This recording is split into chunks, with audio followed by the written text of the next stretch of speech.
Started.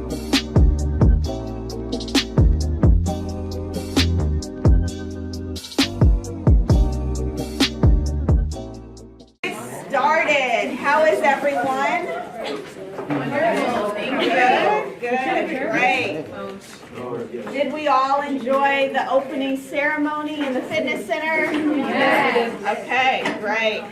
Well, I do want to thank all of you for coming to this panel discussion. My name is Sierra Graham, and I do work at Everett Community College. I've always had a passion for helping and supporting students, especially when it comes to their career aspirations. And so that's why I love the Students of Color Career Conference, because that is the point of it, to introduce all of you to different career options that all of you can accomplish. So we do have a very exciting panel discussion for today. We have a very impressive list of panelists who are very accomplished from different industries. And so the point of today is just to get to know the panelists, what they do, what it takes to be in a career that they're in, and then you'll also have the opportunity to ask them questions too. So I would like all of you to be highly engaged. We'll have the opportunity at the end. I do have a list of questions for them, but at the end you'll have the opportunity to ask questions as well. Please be attentive. If we can put away our phones, that would be great. They are devoting their time. They're very limited time because they are very busy professionals to speak to all of you. So let's just show them the respect that they deserve. So any questions before we get started? What was that? Okay. Sorry to interrupt everyone, but we have snacks. Oh, yeah. All right, well, let's take a minute to get snacks. It's important. It's important. Oh, they got a snack. They didn't do that nice. They did it. No. I need some water too. All right, so we were starting our panel discussion, so if you do need water, maybe go get it quickly. We would like to start as soon as possible. Water fountains outside or vending machines. Oh, can their mama catch that?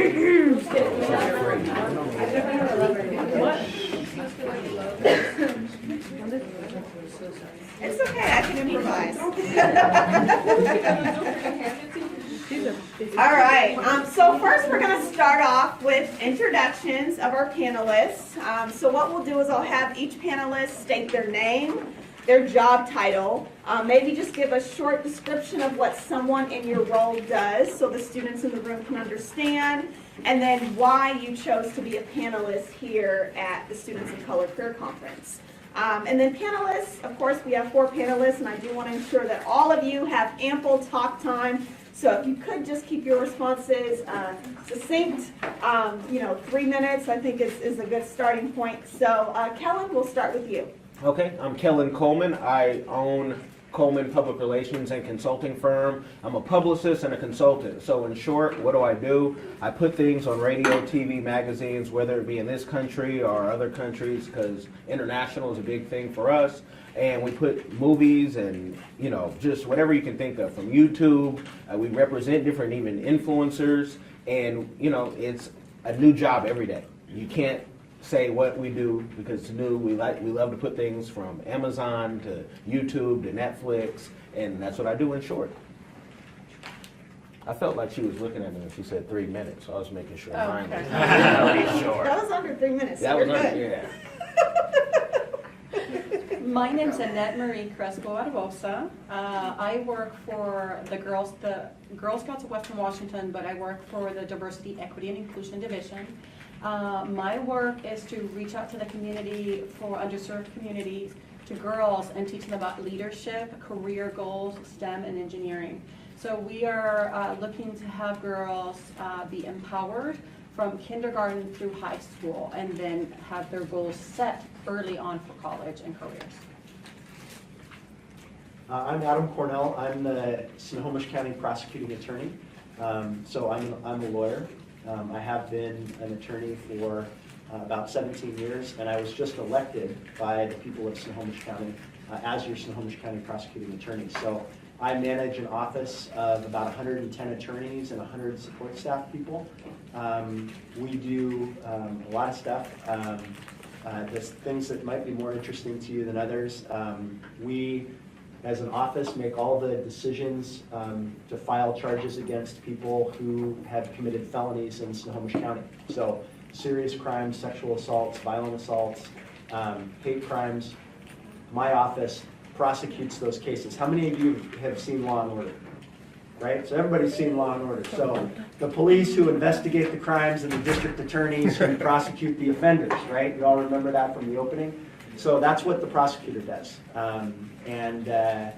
Before I was the elected prosecutor, I was a criminal prosecutor in the office. So I was a deputy, and I prosecuted all kinds of crimes, from murder to sexual assault, to other serious violent crimes, and spent my entire career before I was elected doing that. Now, of course, is it Coleman? Yeah. Coleman said, I walked in, he said, "You look like a politician." I said, "Well, actually, I am a politician." But only for 3 months, so I'm new at this, but I've lived in our community for almost 20 years, and happy to be here and to support what you guys are doing and answer your questions. My name is Tim Rinker. I'm the Executive Director of IT here at the college. So I'm different, I guess. I'm not your, how do I put this? Like we do computer stuff all the time, I guess. But I'm also trying to push the college to do new, interesting things. So one of the conversations we're having recently is bringing esports to the college. How many people know what esports is? Fortnite, right? Things like that. So we're trying to find new and kind of inventive ways to really make things kind of fun and interesting and also kind of relevant for the students that come here. So, but yeah, we also make your email work too. So do a little bit of that. Great, thank you all for your introductions. As you can see, we have a very, very, diverse list of panelists from different industries. And, of course, it's okay at this point in the stage of your life to feel uncertain about what you want to do in the future. It's okay to say, "I don't know," but it's great to meet mentors and other professionals who can kind of help you understand different industries and what it takes to be successful in their respective industries. So thank you all for answering that question. So next question, let's talk about education. Let's talk about your educational path and how you utilize your education in your respective position today. So Kellen, you were first for the last question. Tim, let's start with you. So this is actually really interesting. So I'm in IT, right? But I actually have a degree in biology and an MBA, which is a Master's in Business Administration. So I even have an IT degree. But I do IT stuff. Kind of how that happened though is I actually started doing IT work right out of college. So since I have a degree in biology, I started in healthcare. That's kind of where I started. And I've just been in IT ever since. So part of it for me is, I guess my length of experience, because I've been doing IT stuff for so long, that's kind of allowed me to do what I do today. And for me, it's my master's degree that's allowed me to have a position that I have today too. So I know at least today, I think an MBA is very valuable. I think it's very flexible. It opens a lot of doors, I think, that may have been closed otherwise. So yeah. Thank you.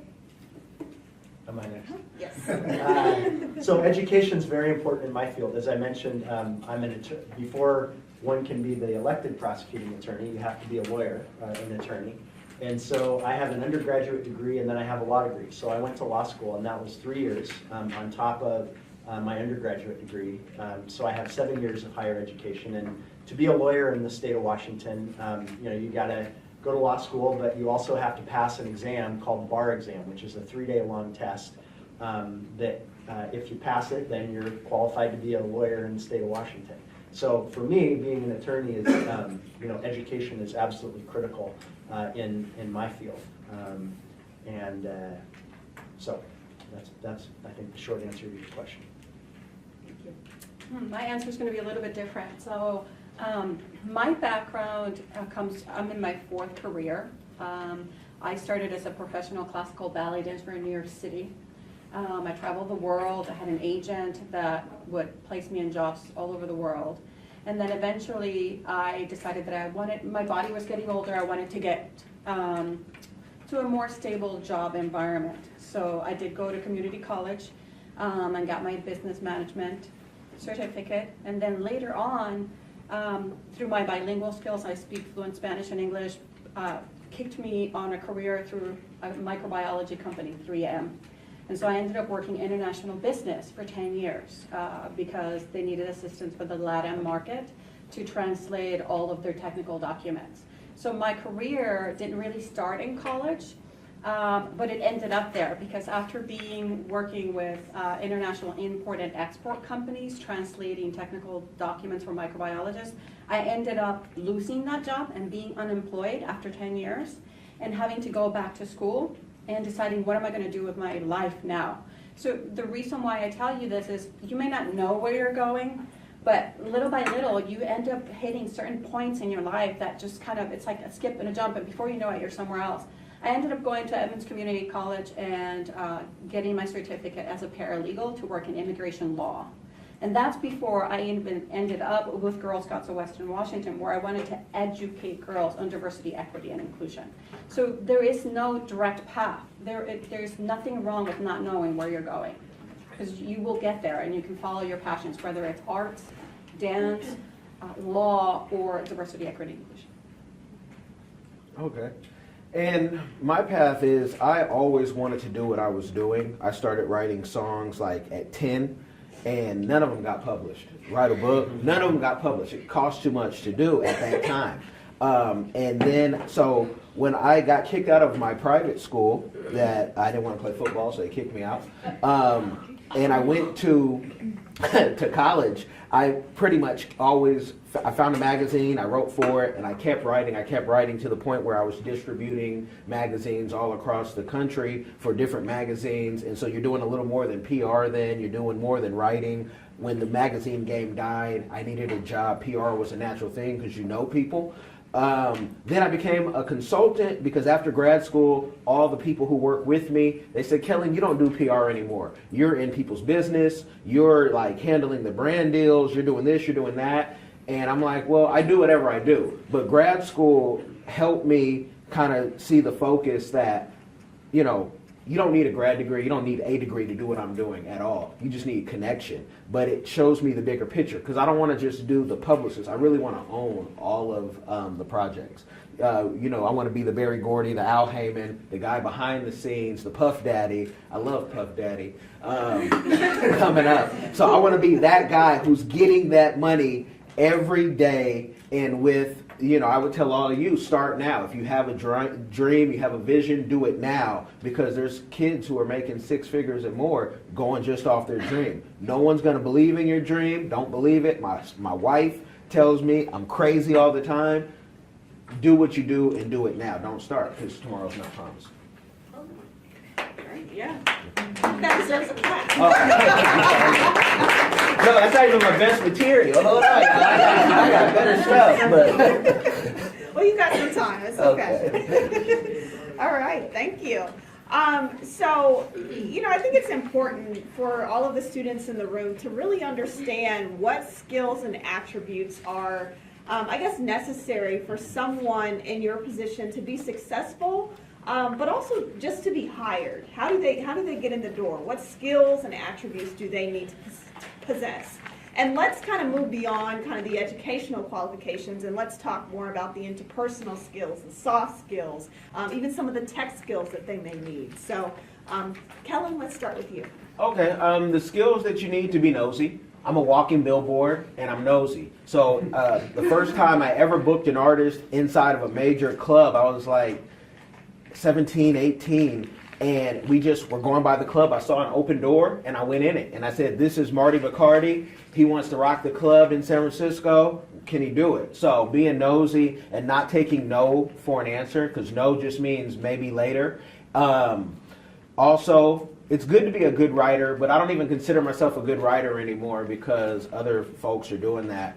but it's what you want to do. I'm great at organizing. So I'm organized I get my kids to school, pick them up. My wife, she's a medical resident. She doesn't have time to do that. So being organized and being persistent, going to politicians. The reason why I knew he was a politician is because we work with them. And so when I saw him, it's like, okay, I already know your story. He's the guy, if you ever blame two Nigerians for beating you up and then it finds out it's not true, he's the guy who can get you off with no charges, but you got to be connected. So that's what my job is, being nosy and knowing people. Not to say you would do that. And we're not in Chicago, so you had nothing to do with that. But I think Kellen exemplifies someone who's charismatic, and that gets you a long way. You get more with sugar than you do with vinegar. I think that you also need to be someone who knows, like, what's a passion to me? What's important to me? Not what's popular now, or what's the society say I should do. But be organized, be detailed, be confident. When you go into an interview someday, think of it as you interviewing them. You're the asset. So the confidence is really big for me. The smile, the just being charismatic and friendly gets you far away. And also being flexible, because you want to be able to say, especially being a young person, I don't have experience, but I'll learn fast. And I don't know what this is all about, but if you teach me, I'll be the best at it. So just be confident. So we don't do things here like they do in Chicago. First of all, I've as a prosecutor, and when I was a deputy prosecutor for 16 years, I'll tell you the kinds of things that are really helpful. It's really about interacting with people, and the work that I do is really about engaging in the community, and it's a lot of listening. You really, as an attorney, as a prosecuting attorney, you really have to be able to listen and to tell people hard things, to tell victims that you're going to have to testify in a particular case, and helping them through to understand what that is when they have to take the stand, and the person who did the thing to them is sitting across the room. So you have to have empathy, you have to have compassion. Obviously, you have to be well organized. Is it Maria? Annette. Annette, sorry. Like Annette said, you have to have that organizational ability. But you also have to have empathy. I think you really have to care about people. And when you're sitting down with a victim of a crime and it's like the day after the worst day of their life, what do you say to that person? And how do you tell them things that they may not want to hear because it's really hard, but you have to be unfailingly honest, which I think, I'll finish with that, which I think is the most important thing about being a prosecuting attorney. A prosecuting attorney doesn't have a client, so a defense lawyer has a duty to defend their client. So somebody who's charged with a crime, like Jesse Smollett, so he's charged with a crime. So his attorney's job is to do everything he possibly can to make sure there are no consequences. So that's what Jesse Smollett does. What a prosecutor does ethically has an obligation to do justice. And that means that we're not influenced by how many people are out on the courthouse steps, any attempts that somebody might have to influence your decision about something. A prosecutor's job is to do justice. And so my client is the state of Washington, and it's this idea of justice for victims. So we don't represent victims, but we represent the state in making sure that people are held accountable when they've done something wrong. We also sometimes don't charge people because we can't prove it beyond a reasonable doubt. We don't go around just charging people with crimes because we think something happened. We charge people with crimes because we have sufficient evidence to prove those. So that's a long way of saying honesty and integrity are the real hallmarks of being a prosecuting attorney, because every day the one question I ask when I get out of bed is, what is the right thing to do? And that's the thing that guides me as a prosecutor. So if you want to be a prosecutor, or if you want to work in our office, if that's the kind of thing that you're interested in, is asking yourself what's the right thing to do, that's what we do as a prosecutor's office. So, I've actually been going through an interesting journey of myself. So, I grew up in a small town PA where I was the only person of color. And what's interesting about that is everyone tells you what you need to be, who you should be, what you should be doing, where you should be. And for a lot of my life, I don't think I ever lived with true authenticity. And so, one of the things recently I would say in my life is I've decided to be my authentic self, whatever that is, whatever that may be, and not listening to what others have told me. So I would say, as at least from my perspective, person of color, I find if you kind of live that, I think your path, your passions, your strengths will really shine. And I think you'll find your career path and your life path will be much more fulfilling. But it's hard, right? I mean, I remember when I was in high school, I was trying to fit in. I wasn't trying to be my authentic self. I was trying to be like everyone else. And for a long time, I think for a lot of my life, I was trying to do that. And so I know it's hard to think about that, but I think maybe as you go to college, you'll have an opportunity to think of who you are, your authentic self. And I would say that's a really important journey. And those skills that you learn from that discovery will help you for the rest of your life. So I would say that's the advice that I have. Thank you, thank you. And I will say to all of you, I think this is why I guess the period in your life that you're in right now is so critical, because you may be involved in student organizations or student clubs, or you may have your first job and you're learning a lot of these skills. You're building your character, honesty, integrity, how to be organized, how to work with different types of people, how to solve conflict. And so my advice to all of you is to stay involved in those organizations, because that is how you're building character, and that is how you're making yourself qualified for a lot of these positions that you see all of our panelists in. So all of you are in careers where you're making an impact on people, which I think is kind of a common denominator among all of you, in different ways, of course.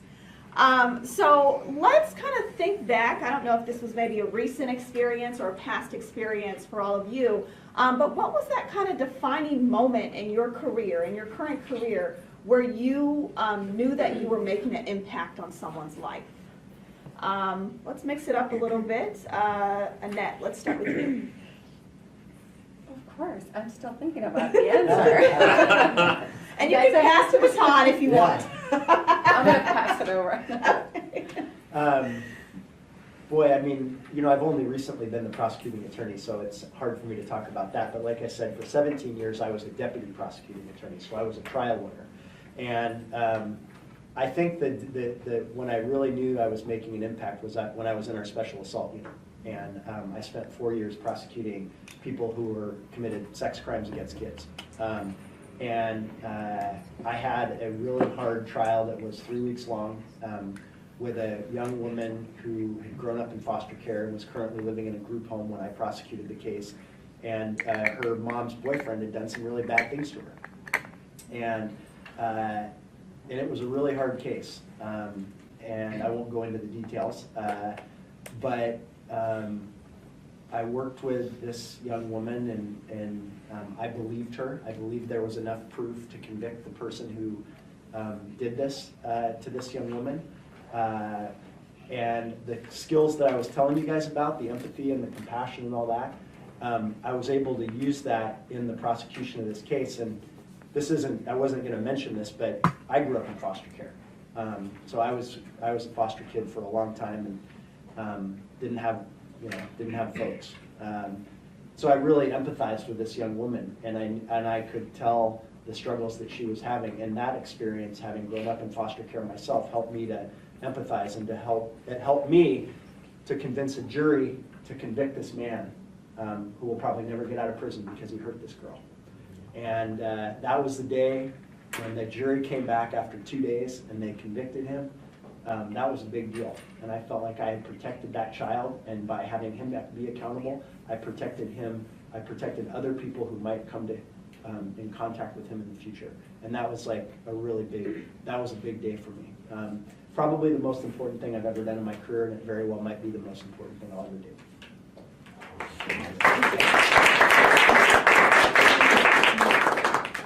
All right. Whoever wants to Did you go have enough time to next. think of that? Yeah, it's so impactful. The work you do is very impactful. I really for me, when I work with a lot of Latina families, when I meet them for the first time and I say I have STEM opportunities and I have grants that pay for everything for free and I'm offering them all these opportunities to give them education and have their child learn what is binary coding, and I'm working with these families to teach them. The biggest issue for me is that they are scared to take advantage of the opportunities that we're giving them for free. I'm putting them on a silver platter and they're not there. So when I have troops of girls that I mentor and their families, because I'm mentoring mom and dad as well to be leaders for the girls, that's an impact for me to see that they come in and they understand what it takes to provide the programming, whether it's Lego robotics, whether it's something simple as slime making, but the girls get excited about science and then they think about their careers for high school and above. That to me is impactful. When the parents accept that, oh, these opportunities are here and I can actually take advantage of them, because you guys have immense opportunities available to you, grants, scholarships, that will give you the tools that you need to be successful in your life. So take advantage of them. Yeah. All right. Who'd like to go next, Kellen or Tim? I was just trying to think of, it's kind of, I don't want to say odd, but so a lot of stuff I try to work on has long-term effects, right? So I'm trying to, for example, encourage change, even within our community college system, right? So here's an example. Some of you, if you're keeping up with the news, there's been some news articles fairly recently that there's these large companies like Apple and Google that are saying, you know what, you don't need your 4-year degree. If you just create an app, that's enough for us, right? So that's different. I mean, we're all told, well, you need to go to college, and college does good things, and I agree with that. But at the same time, there's other people saying, well, you don't need that, right? So a lot of the conversations I'm trying to have with people is, how do we enable people to have those kinds of opportunities for jobs, or how do we give them the skills or the experience so that maybe, if they create their own app, that they can go work for Apple, even if they don't have a college degree, right? So it's a different level of impact that I'm trying to influence, and it's something that's not short-term, it's long-term, right? So I would say it's a little different for me, but. Great, thank you. The most impactful thing recently for us is in Dallas, a police officer, Amber Geiger, shot a unarmed black man in his apartment, and she thought it was hers. And we covered that story. And I've worked for the government. I've been an investigator in 2 parts of my life on different things. I'm not a spy, but I tell my kids I'm a ninja and a samurai. And when we were the only one to this day to get one of the women who witnessed right after the shooting on camera, and we got Bunny on camera, and she only did an interview with us, which made local news in Dallas, and our show was in Houston, because these are clients.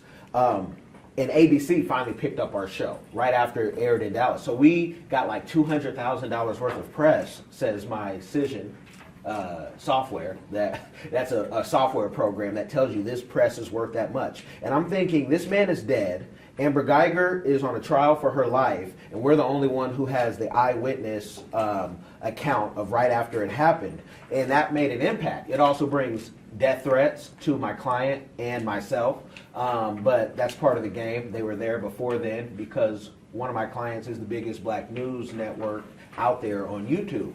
And so that was impactful and made me think, wow, we're really impacting things on a nationwide, and we go to Africa sometimes, and I'm like internationally. So that was impactful to me, that the only eyewitness of this killing, and hopefully she does jail time, prison time, that we were able to tell the real story.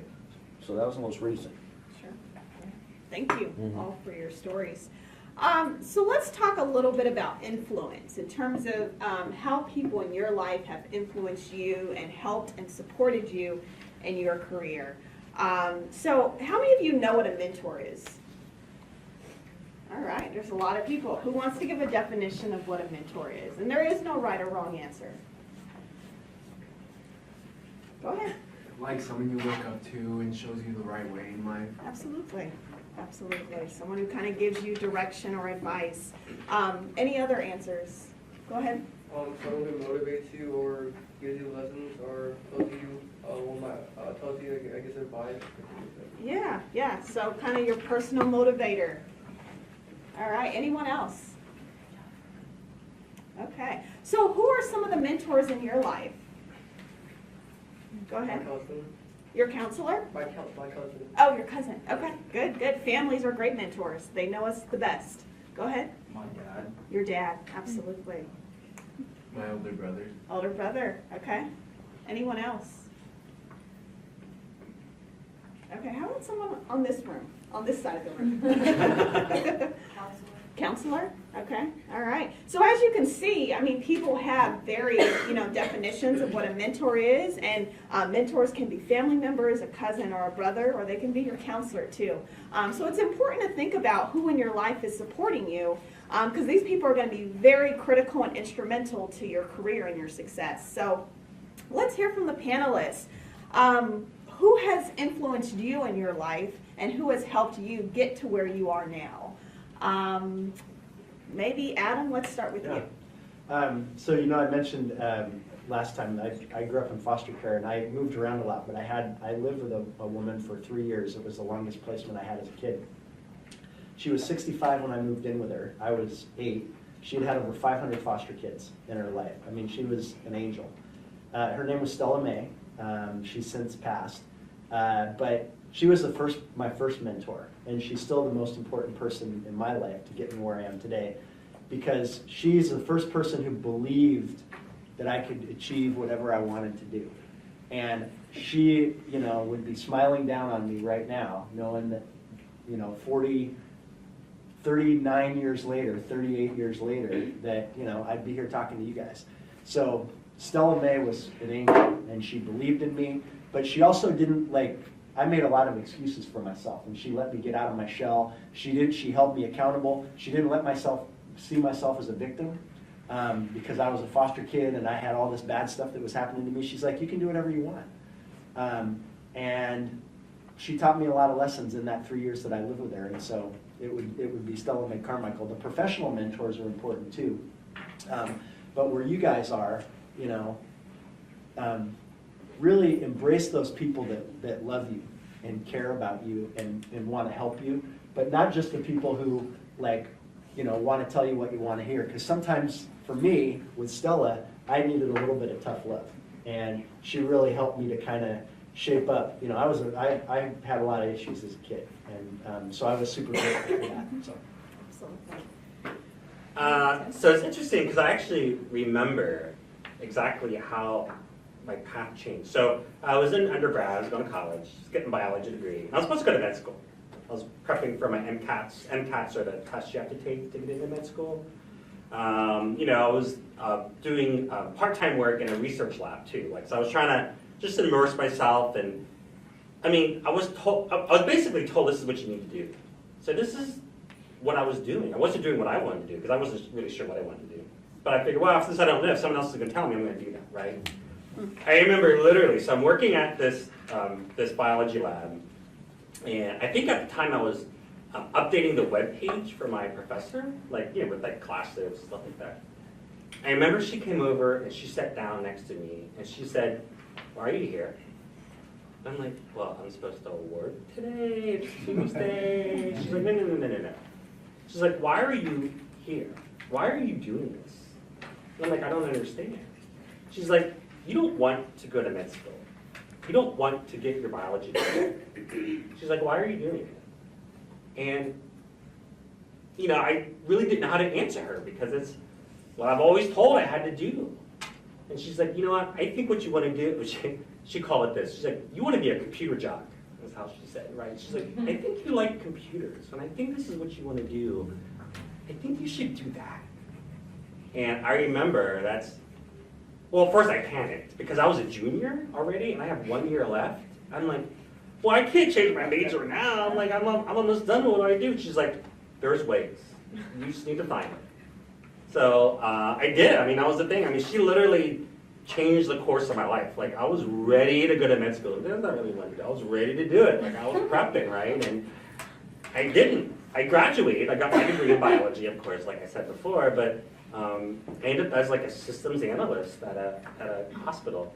That's how it started. So yeah, I'm always kind of curious, like if she never had that conversation with me, like would I be a doctor? Like I always wonder, right? But I don't regret it. I don't regret that conversation, and I'm very appreciative of what she did. So yeah. Absolutely. Annette? I remember my high school counselor changing my life forever. I lived in the Bronx with a single parent who was very abusive, and she had me convinced that I was worth nothing, that I was probably going to end up selling my body on the street, and that I was just going to do nothing with my life. And I believed it. I really believed that I was worth absolutely nothing. And I had this counselor who, once a week, he would pull me into his office. How are you doing? What's going on? Da, da, da, da. And he was the one who, little by little, got me out of that funk, that idea that I was worth more, that I could have a life, that I could make a living, and that I could graduate high school. I didn't even think I was going to graduate high school. So he got me actually out of my house and helped me to get an apartment. And at 15, I was on my own in New York City. So he changed my life because he said, you're worth more than what you hear you're worth. So that was it. Then I became a very, very, very confident young girl looking to just prove everybody, especially my mother, wrong. My mother was my mentor all through her life. She was beautiful. She traveled. She took care of the family. She did everything. And so she always encouraged us to just keep on pushing, do what we want. She put me on my first plane at 12 to go visit an aunt out of state, and just travel was a big part, and I just got the bug. And then my father, he went to Stanford, and I always looked at him like, okay, I could go to Stanford, but he said, not with your grades. He said, I'm not paying for any school with these grades. But he always inspired me, because we could watch The Godfather, we could watch whatever movie, and I could give him like schemes. What if we do this? I'm the king of, I can beat any game. Any game, I'm like a magician. And he told me, well, watch Usual Suspects, which is a movie with Kevin Spacey. I don't know if that's a bad word nowadays. But he showed me that even if you went this other direction, because I'm from Oconda, that's Oakland, California, and grew up then in the suburbs, if you even go this other way, you could do it like this to beat the game. So the game is, and in business and in life, I'll just throw this out here and I'm done, is it's hard to go straight and play the game, because everyone else is got the calculator watch. That's how we used to cheat in elementary. We'd have the calculator watch and be like, hey, you got an A+. Kellen, you didn't get an A+ in math because you don't know math until you got to college. I could count money and that was it. So I'm always looking for ways to find mentorship. My wife does a good job of that now, because she tells me I'm crazy every time, and sometimes I still do it, but I'm like, at least she can tell me the pitfalls in that. And so she helps me with that. And I have a 5-year-old and an 8-year-old. And the 5-year-old tells me when I'm dead wrong, because she's with me most of the time. And she'll tell me, no, you can't do that. And I don't know how she knows that, but sometimes she's even right. So those are my mentors. Thank you. So as you can see, mentors are very, very important. And this is why events like this are very, very critical for all of you, because you get the opportunity to meet professionals. So when this panel discussion is over, come up and just introduce yourself. It's good to have people know your name. If that's all they know, that's great. That's a starting point.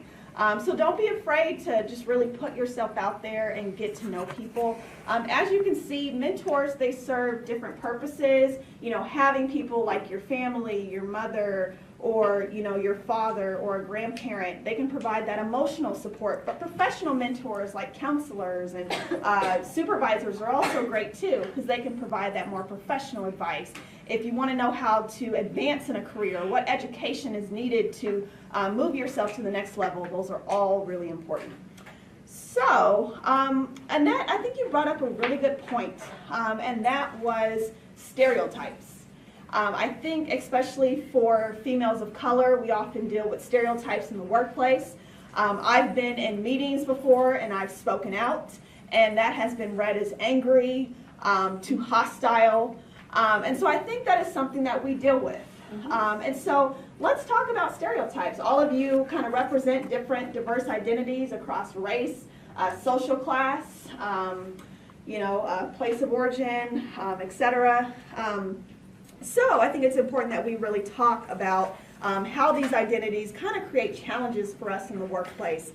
So what stereotypes have all of you had to deal with throughout your professional career, and how have you dealt with those stereotypes? So who wants to go first? I know this is... I want to go first. Number one stereotype for being a Puerto Rican Latina is that you are mad because you have an opinion, which is, I don't know, wrong in society.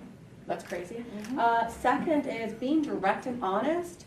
I think we were speaking about this. I was born in San Juan, Puerto Rico, but I was raised in New York City, and people just say it how it is. Like there's no sugarcoating anything. And I have had regional directors say to me, could you tone down your voice, and maybe could you consider other people's emotions? Maybe they don't think the way you think. And it's like, this is how I feel. This is where I come from. This is where I stand. I think that that's okay. I don't have to apologize for my opinion or my vision of how things should be.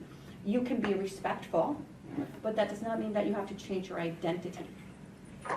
That's good. Great, thank you. You like that? I like that. Yeah. We got it on record. All right, who would like to go next? I'll talk about the stereotypes owning a PR firm when they find out you're a black guy, because when we were doing it at 1920, it was like we didn't even want to go to meetings. I didn't want to go to meetings because I'd rather do it over the phone, because once I get into the meeting, whether my hair is like this, coiled up or short, it's always, can you guys write, how long you've been doing it, what's the biggest budget you've dealt with, and who's on your team, have you background checked them, like things that don't mean anything of when we're going to do the job. Because all my folks pretty much all have degrees, all have families, and the stereotype is that black PR firms, which there's very few of them, that can stay in business, aren't productive. And there's a reason for that. In Hollywood, it's all who you're connected with. White, Jewish, women, all are deemed as more connected than a black straight male. They call me the last straight male of PR. And I say, really? And a lot of that, I'm like, my sexuality has something to do with, the PR. The same way I have a woman that we hire who does social media who thanked me when we brought her on, because she says when people find out that I'm gay, they sometimes terminate me. Because, on Facebook, to add a page, you have to add the person. And she's like, you treated me like a person. I'm like, why would I not treat you like a person? I just need someone to do the work for my limited budget. And so, and it's a limited budget we have. We don't have a $2 million budget for these projects. And so for us, the stereotype is who. And I actually did have a former client now, because we don't take any mess, who we do think they let her go because she had pictures with her wife on her Facebook, and they had to add her. And that's just somebody we won't do business with ever again. I don't care what the amount of money is, because for over a decade, we've had to deal with these stereotypes ourselves. And that you let this woman go and say, oh, she's not good, when she's great. She's great at what she does. I really can't afford her, but so those are the stereotypes that we're still dealing with. And I'd actually, reason like I like to do business overseas, because it doesn't matter when we go overseas, because they can't see us. I think there's less racism in the European countries, though. Well, we're Then- Americans, so then that's American. why. When you go to America, Your you're just a accent crazy. just kills you right there. You're just a crazy American after that, so it doesn't matter. I think that, it's kind of interesting for me. It's like, I feel like, we get put in these boxes. I feel like, at least from an Asian experience, we often get put in these boxes, and there's certain expectations of us, right? So, people think I need to be good at math. And it's like, actually, I'm terrible at that, I've actually had people say to me, God, you speak such good English. I'm like, what? Kind of born in the U.S., right? And so, it's interesting, but, when people ask those things, say those things, they're trying to compartmentalize you. They're trying to control who you be, or what you should say, or what you should do, right? So, But I think it's kind of what this conversation we had earlier. I think, all those experiences have made me a very kind of loud, kind of very outspoken person, and someone who's, willing to challenge or willing to break the stereotype, right? So, yeah, I guess for me, it's about compartmentalization and, pigeonholing. And so, I know I'm very conscious about trying to find ways to break out of that and making sure that, nope, sorry, that's wrong, it's not me at all, this is who I am. Absolutely. Thank you. Well, I'm a straight white guy. And, I, as the prosecuting attorney, are well aware of the stereotypes that people have of prosecutors, prosecuting attorneys, and I might chat about that in a second. But, as a straight white guy, I recognize that notwithstanding the fact that I had, a lot of challenges as a kid, I had a lot of privilege as a white guy. And I'm aware of that all the time.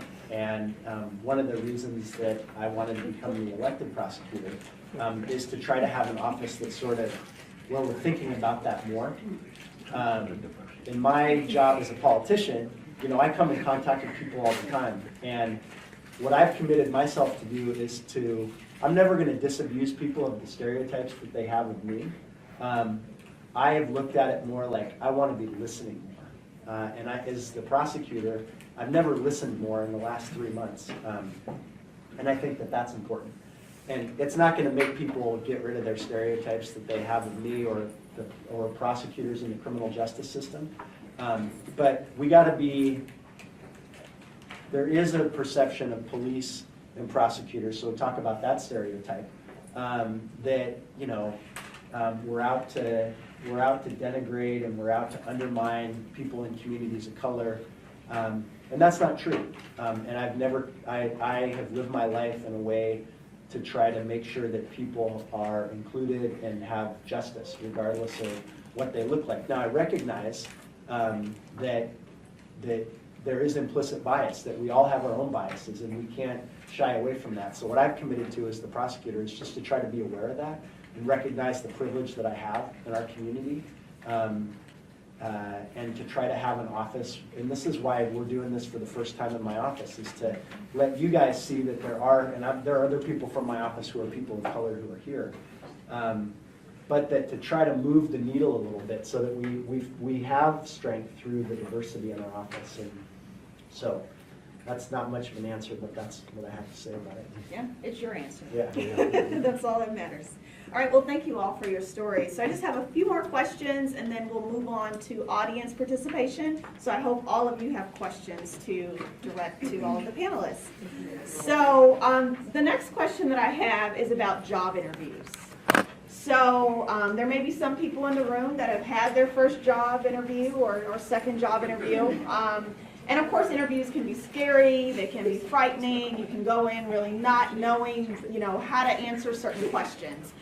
And so I wanted to direct this question to the panelists, maybe give 2 pieces of advice to the students in the room about how to do well on a job interview. I think Annette hit it hard. Well, yeah, when you had said, you are the asset. That's the biggest thing. And anything, whether it's a job interview or dating, you are the asset. I'm here to help you with something, and am I the best person for that? So you always have to push. This is the one question they always ask: why are you better than the other candidates? That's a trick question. I don't know the other candidates. I'm going to tell you about me. I'm going to focus on me. And if you hire me, and we can negotiate the salary, that's something you do later on. I'm going to do the job and I'm trustworthy. Because half the people in a job interview are lying. Yes, I'm a great candidate. I'm going to get up early. I'm going to be on time. And then when you get the job, you start telling the boss, hey, the traffic was this, or my kid's this, or my kid. Nobody wants to hear your excuses. So tell them everything you need to tell them about you. Be honest, be firm, and know that you are the best candidate. It's all about how the energy, pulls. and that confidence that you have. But if you come in with your head down, think if all of us had our head down like this, we say, yeah, being a lawyer is great, or being a publicist and putting movies on, and then going to Africa free 99 and going to all these places is great, but I don't have the confidence in it, you know. And I'm a shy person in my real life. I don't want to talk too much outside of work. I just want to be able to write. So when you go into a job interview, know that you own that interview and that you're not begging for anything. It's you're doing them a service and they're giving you a paycheck. If you get the job. Well, if you don't, then you just follow up and say, oh, maybe next time. You're not my people. Yeah. For an interview, obviously, be on time. And when I say be on time, be 15 minutes early. Sit there and know who the client is. So if you are interviewing for Microsoft, make sure you know what's the newest thing. Google them. Know what they're up to.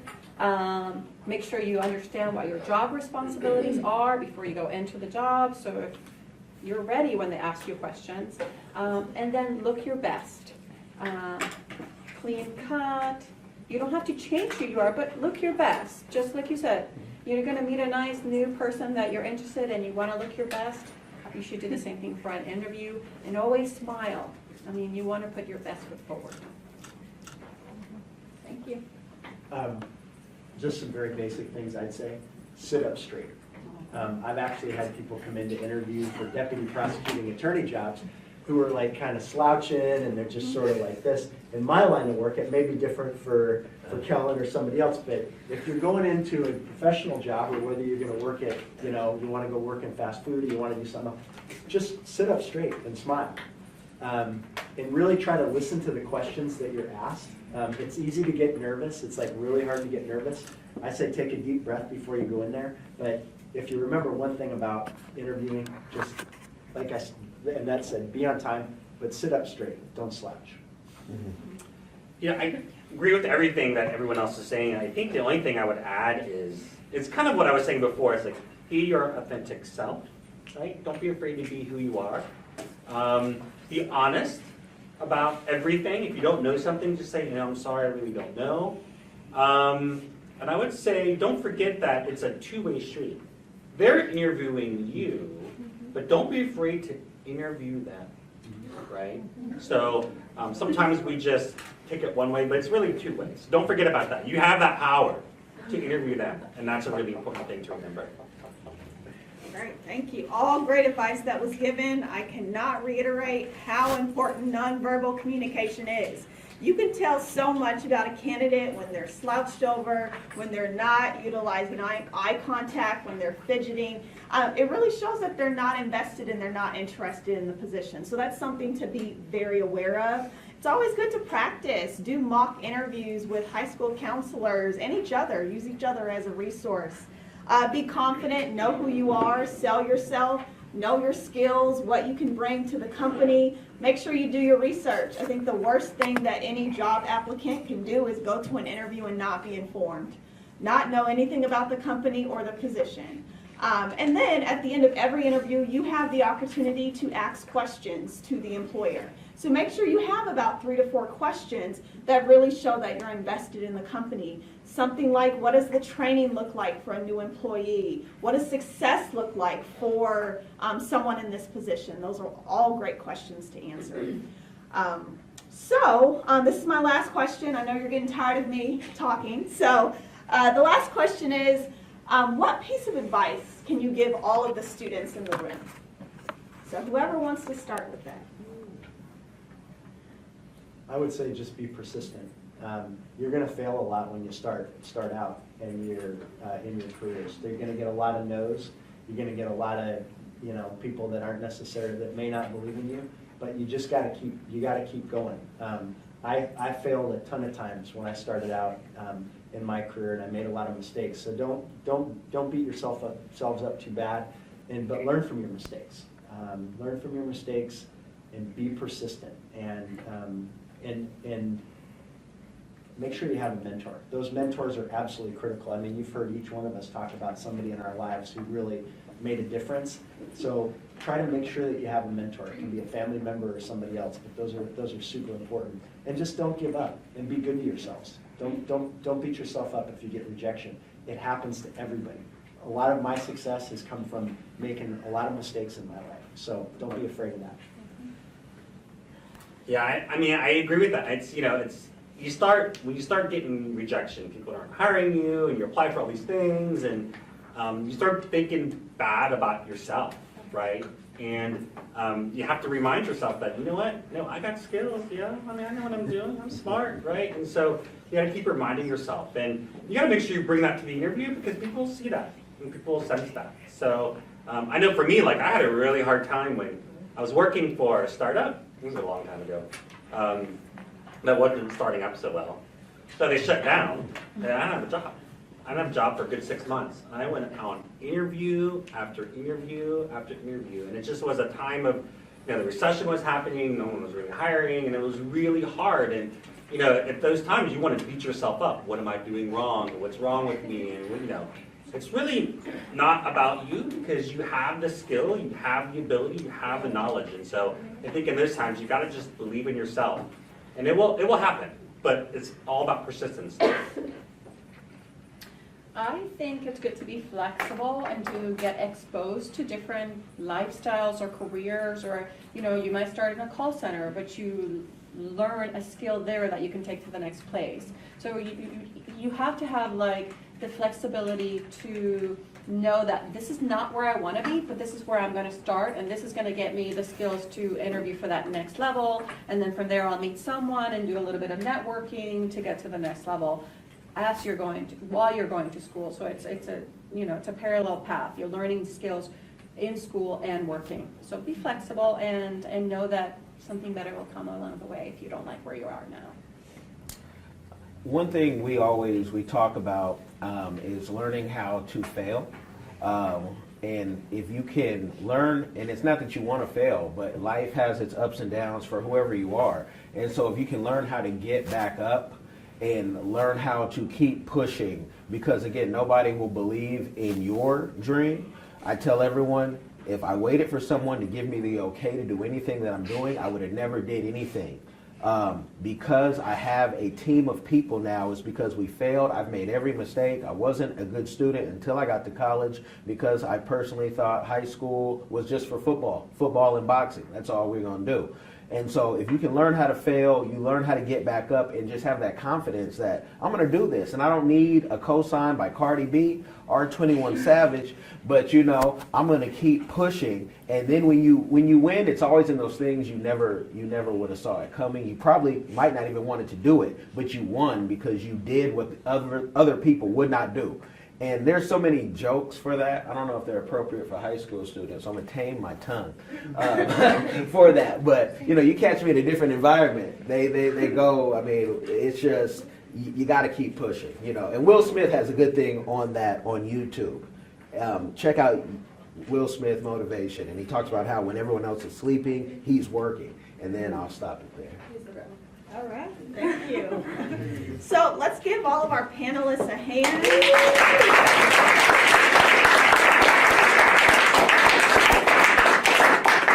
Thank you all for your time and your expertise. It was a pleasure to moderate this panel and to hear from all of you.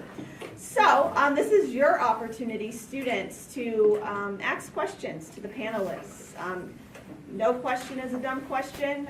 If you're curious about their careers or things that they do in their job, please feel free to ask those questions. So I'll take questions by a raised hand. You were first. Go ahead. You said you wanted to go to med school.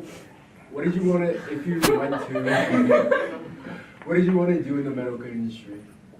So it's kind of interesting. So my mother's Korean, but my dad is half German, half Filipino. So I had a Filipino grandmother who I adored, but the thing is, she was always sick. So that's one of the things that she always said. Oh, well, if you become a doctor, you can take care of grandma. So why would you want to go to med school, right? I was like, okay, I'm gonna have it, but it's not really what I wanted, right? But at the same time, it was hard. It was hard trying to figure that out. But I'm sorry, what was the original question? Your specialty. What would have been your specialty? Oh, Oh no, that's not a good question. That's not a good question.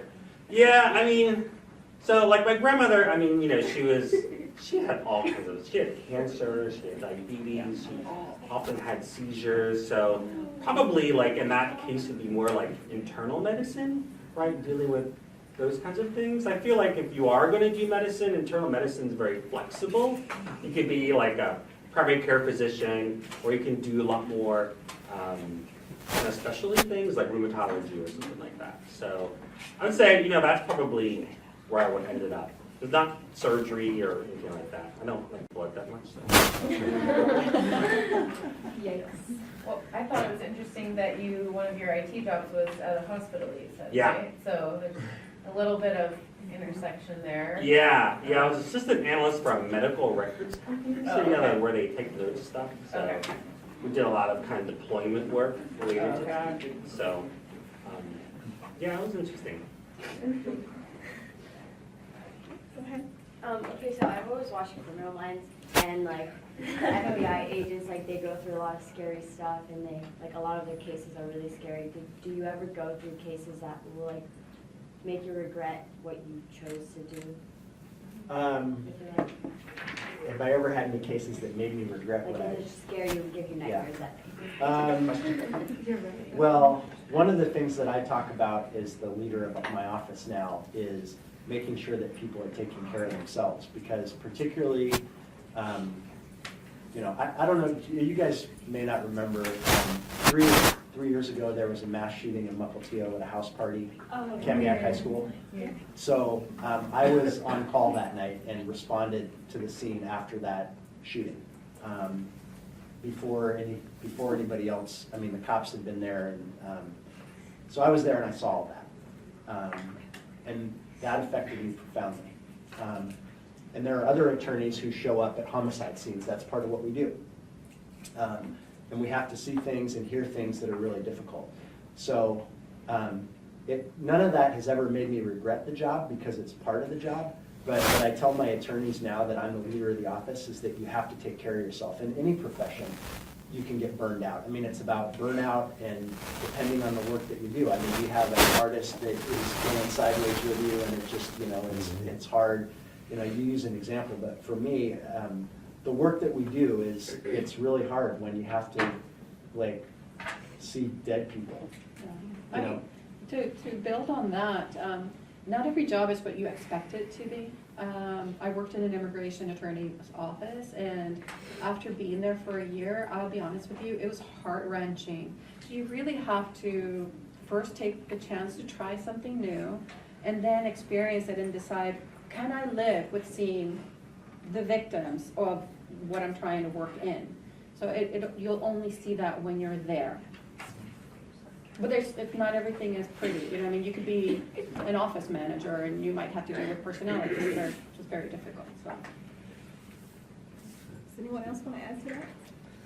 No, I think part of it, I was going to, sorry to interrupt, but part of it is, you know, knowing what your tolerance is for a particular job. So, like, if you don't want to do if you can't tolerate, you know, seeing awful things and hearing really bad things, then you probably don't want to become a prosecuting attorney, or a first responder for that matter. So just knowing your limits, because the last thing you want to do, and Annette and I were talking about this, is, you know, she left the immigration attorney's job for personal reasons and maybe because it was difficult. So you just got to know your limits, and if you get stuck in something, don't stick at it, right? If it's not the right fit. Right. So sorry to interrupt you, Kellen. Oh, no, I was just saying, no, I've worked for group homes and psych wards and different things, and I get tired of seeing kids who are harming themselves. So, you know, go back to do that work, I'd rather do the programming than actually have to be there. The kids are great, right? But when you see a 13-year-old hang themselves and you're like, what's going on? Like, something is wrong. And a lot of times your hands are tied. I'm sure you guys are at school and you say, why is that teacher doing that crazy thing? It makes no sense. It's not her fault. It's that the school district and the folks who will never see you have made a decision. And even, you know, I've substitute teacher right after grad school, and the teacher told us, the principal told us, don't let the kids play with the science stuff. These are animals. And this was a minority teacher with minority kids. And I said, they're animals because it was gang ridden. It was in New England and it was gang ridden. But, I had a great time, but you just don't be so hard on the people who are directly dealing with you, because even when you're a politician, he has to answer if, the next president maybe calls him and says, hey, we can't do things like that. I'm leaving the office, but we can't do things like that. He's like, but this makes sense. So no one has, full power. Even in my own company,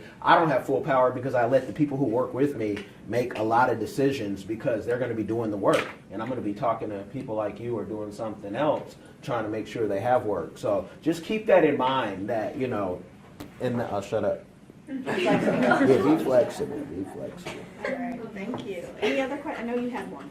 How do you, for the attorney, how do you deal with guilty people being let off as innocent when you did? That's a great question. So the question is, how do you deal with and I'm going to put this in quotes, guilty people who are found not guilty? So that's a great question. So I go back to karma. Yeah, well, no, it's not. Maybe go back to karma. But that's a great question. So in our system of justice, we let juries decide, and most cases never go to trial. Most people plead guilty, okay? And I'd like to think because investigations are done well and prosecutors do their jobs and people hold themselves accountable. So most people plead guilty to something. And that there's a benefit there because we want people to be accountable.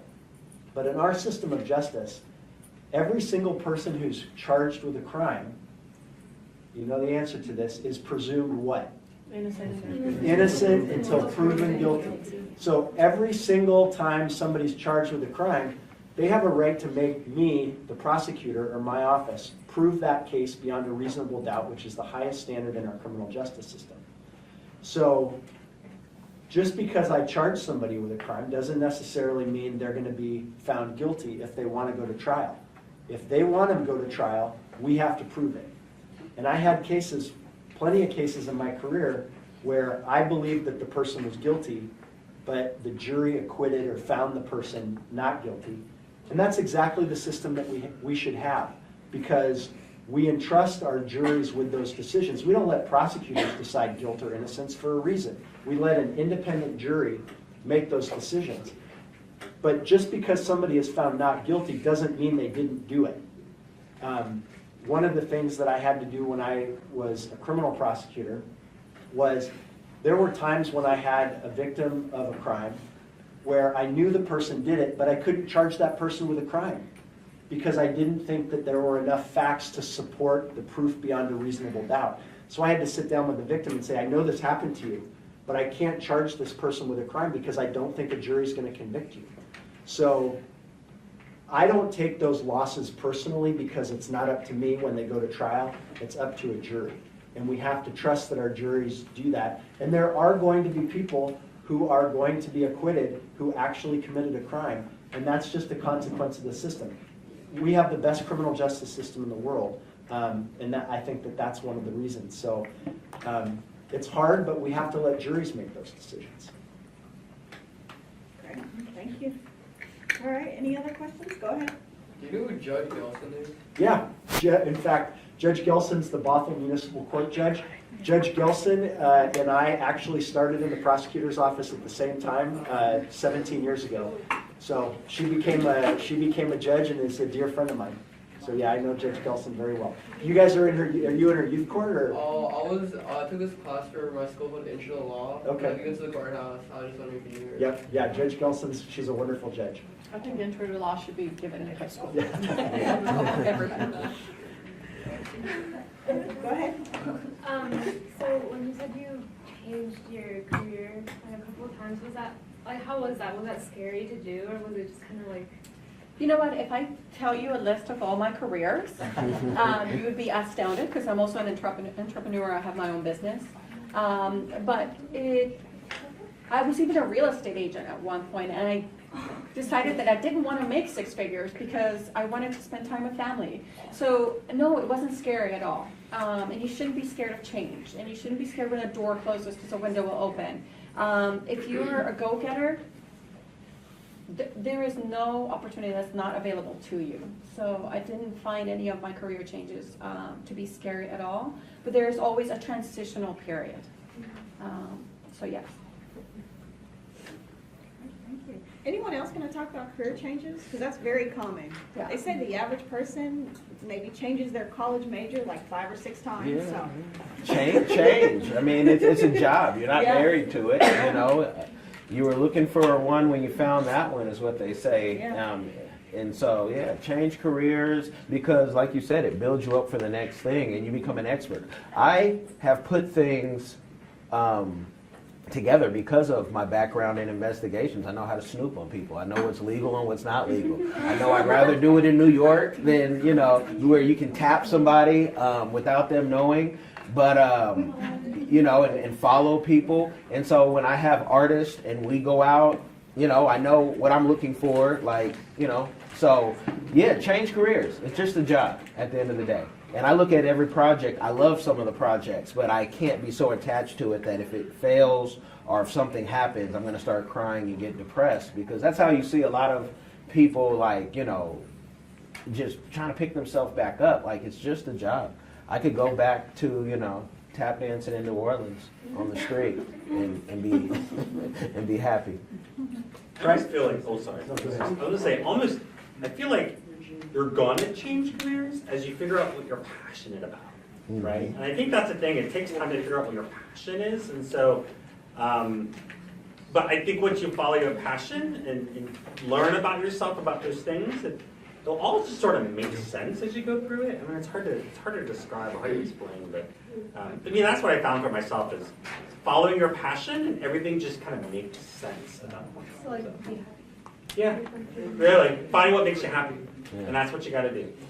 And I would add, don't let fear drive your decision, because change is difficult. I think we you know, when you make a move, I was really scared to become the elected prosecutor. I was scared to be a public official. I was scared to have my whole life out there. I was scared, you know, when you're an elected official, people can pretty much say anything they want about you, and there's nothing you can do about it. And your whole life's exposed. I mean, I have people who know where I live. I have people who post all kinds of stuff on my Facebook. And I was really scared about that because I really value my privacy. But what was more important to me was helping my office and helping the people in the community. So whatever you're doing, like, don't let fear keep you from doing what you want to do. That's awesome. You guys are young. I like to tell people, monetize your life. Whatever you do naturally, try to make money off of it, because you're in a YouTube, Instagram age. And when I look at, I sometimes wish I was an influencer, because I'm like, man, they just got paid $2,500 for saying something for 30 seconds to a minute, and now we get a piece of that, but it's not the $2,500. So that would be, it's a difference. So monetize your life. You like to cook, film it, put it on YouTube. You don't have to put your face on there. Boom. If you like to play baseball and you're not that good, give tips like you are that good. You know, do some Photoshop and just look like you can hit the ball. I was never that good. So I was never that good. So that's why I'm thinking, what would I do? So monetize your life. You're young, why not? Whatever you do naturally, get paid to do it. All right. So we have time for a couple more questions. Go ahead. Did you ever get a D1 offer for football? For me, nah. I wasn't even at a D1 school. I was at a school that took a 1.9 GPA but a fast 40. And so, no. All right. Any other questions? Go ahead. What was the educational path for being an immigration attorney, and how is that any different from being a prosecution attorney? okay, so I'm just going to hit you on paralegal. So Edmonds Community College has the paralegal program, and they're certified by the district attorney, right? Yep. Yeah, so that's what I did. I think I did it within a year. I just went in and got all of my legal classes in and out, and I got a job. I got an internship, which became a job within 9 months of being there, so I hadn't even completed my certification yet. and then it's a little more Yeah. complicated and longer. I mean, there are all kinds of lawyers in our legal system. I mean, there are lawyers who represent people who get in a car accident. There are lawyers who represent people who have immigration challenges. There are lawyers who represent criminal defendants. There are lawyers who write contracts, right? I mean, Kellen's probably familiar with some of them. So there are all kinds of different lawyers that you have. You know, I've talked a little bit about what I do as a prosecutor. The thing that's unique about being a prosecutor is I don't have a client. Every other attorney in our system has a client. A prosecutor doesn't have a client. My client is the state, and my ethical obligation is to do justice. That doesn't mean it's any better or worse. It's just different. So, you know, if you have a passion for like IT, if you have a passion for patent law, if you have a passion for immigration law, there's a path for you to be an attorney in those fields. So there are lots of lawyers and there are also lawyers that, you know, that help foster kids, and there are lawyers that help victims of crime, and so there are all sorts of options. You could start at a community college and get your certificate, get an internship, and then you can transfer to like UW and complete your legal in whatever branch you decide to do. So it's actually pretty simple and goes pretty fast. I think the hardest thing is passing the test. Mhm. All right, any more questions? We have time for one more. One more question? Okay, well, I do want to thank all of you for showing up today. We really appreciate it. I hope you took something away from today's panel discussion. And I believe lunch is up next. I'm a teacher. Oh, you're, okay. I thought you were a volunteer. Lunch is up next. Okay, okay. And is lunch in the fitness center? It is back in the fitness center. Okay, okay. And I assume you'll just walk through the actual fitness center? Like, okay, all right.